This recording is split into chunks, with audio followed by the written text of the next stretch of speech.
Sagutin natin ang mga katanungan na may available pa ba? May applyan pa ba? Paano ba mag-apply at paano ba sumali?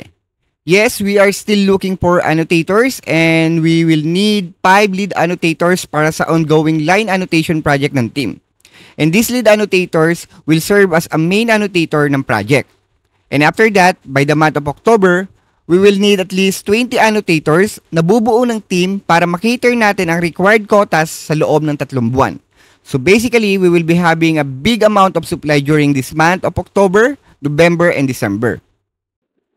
Paano ba mag-apply o paano ba sumali? Ang kailangan nyo lang po gawin ay makapasa sa assessment. I-copy nyo po yung Google Form link sa description at makikita nyo po doon yung mga details na kailangan nyong gawin. Meron dyan 3 video links na mag-guide sa inyo kung paano ang step by step para mag-take ng assessment. Sa part 1 video, matututunan nyo kung paano i-download at i-install ang mga tools na gagamitin natin sa pag-a-annotate. Sa part 2 video naman ay matututunan nyo kung paano gamitin ang warping tools. At sa part 3 video naman ay matututunan nyo kung paano gamitin ang merging tool. Dito sa bandang ibaba ay makikita nyo yung link para ma-download nyo yung assessment. May 2 po tayong assessment na gagawin. First is yung merging scenario at ang ikalawa naman ay ang curve scenario.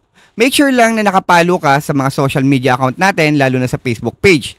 Dahil everyday ay nagla-live tayo para magbigay ng tips and guide para magawa nyo ng maayos ang assessments.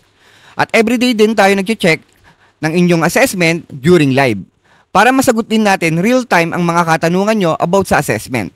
Take note guys ha, wala po kayong dapat bayaran. Lahat po ng yan ay free of charge at kami po ang dapat magbayad sa inyo once mag-start na po kayo magtrabaho sa amin. And this is Kuya Mondi, kita-kits mamaya sa live.